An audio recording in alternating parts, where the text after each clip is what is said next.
तो गुजरात पुलिस की कार्रवाई में बड़ी संख्या में बांग्लादेशी घुसपैठियों की धरपकड़ की गई। पुलिस ने इन घुसपैठियों से ओपन परेड भी कराई है और ये घुसपैठिए ओपन परेड के दौरान मुंह छुपाते हुए नजर आए। रस्सी के सहारे इनसे परेड कराई गई, जिन्हें अब डिपोर्ट करने की तैयारी हो रही है। पुलिस के मुताबिक पूरी जांच पड़ताल के बाद ही इन घुसपैठियों को गिरफ्तार किया गया है। એમાં 41 પુરુષ છે, 95 મહિલાઓ અને 30 બાળકો, એટલે કુલ 166 બાંગ્લાદેશી અત્યારે કન્ફર્મ્ડ અમદાવાદ શહેરમાંથી। जबकि कुछ लोगों से अभी भी पूछताछ और दस्तावेजों की जांच जारी है। आपको बता दें कि पुलिस ने ये अभियान शहर के उन इलाकों में चलाया जहां लंबे समय से अवैध रूप से रह रहे घुसपैठिए होने की आशंका थी। और बड़ी खबर पश्चिम बंगाल के मालदा से है। मदरसे में वंदे मातरम गाया गया, मॉडल मदरसे में राष्ट्रगान गाया गया। बड़ी खबर यह है कि राज्य सरकार ने मदरसे में वंदे मातरम गाना अनिवार्य किया है, जिसके बाद से अब ये खबर है कि पश्चिम बंगाल के मालदा में वंदे मातरम गाया गया है। और बड़ी बात यह है कि मॉडल मदरसा है, यहां पर राष्ट्रगान भी गाया गया है।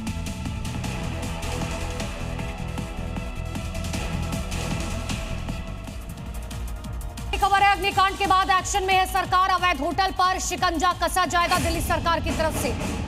अवैध होटलों का बिजली कनेक्शन काटा जाएगा, साथ ही पानी का कनेक्शन भी कटेगा। होटलों, नर्सिंग होम की जांच होगी, फायर सेफ्टी मानकों की भी जांच की जाएगी। आज से 1 महीने तक यह अभियान चलेगा। होटल, गेस्ट हाउस की जांच होगी, तय सुरक्षा मानकों की जांच होगी, उल्लंघन करने पर कड़ी कार्रवाई होगी।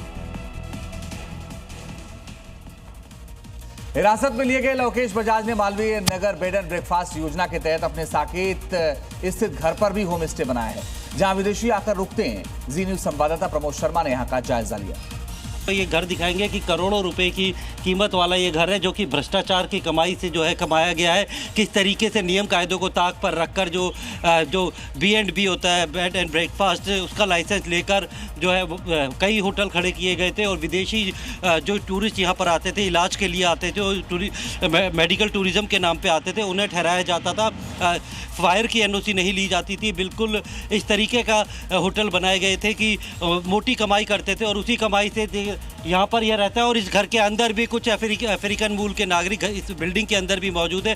तो ये संभावना जताई जा रही है कि कहीं यहाँ पर भी इसी तरीके का स्टे रहने के लिए तो नहीं बनाया हुआ।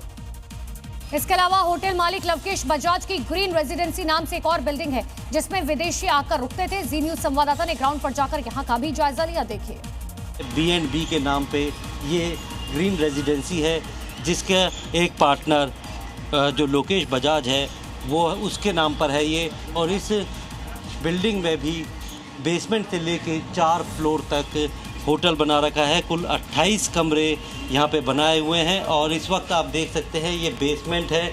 ज़्यादातर जो अफ्रीकन नेशनल या विदेशी नागरिक है वो यहाँ पर आके रुकते हैं।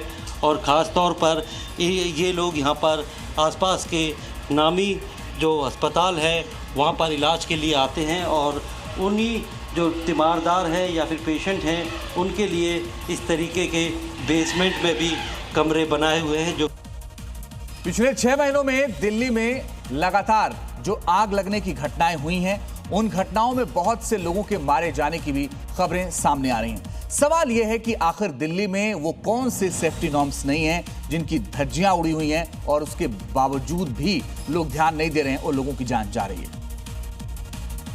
क्योंकि सवाल है कि आखिर होटल में जब 6 कमरे बनाने की इजाजत थी तो 25 कमरे कैसे बन गए?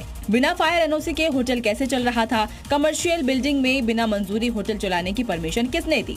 आने जाने के लिए केवल एक सक्रिय सीढ़ी थी और ग्राउंड रियलिटी आप खुद ही देखिए। दोनों तरफ दुकानें यहाँ पर हैं, नीचे में दुकान है, ऊपर में मकान है, लोग ऊपर में मकानों में रह रहे हैं। यहाँ सभी घरों में हमें बेसमेंट दिखाई दिया। बेसमेंट में एग्जिट और एंट्री पॉइंट भी एक ही दिखा है।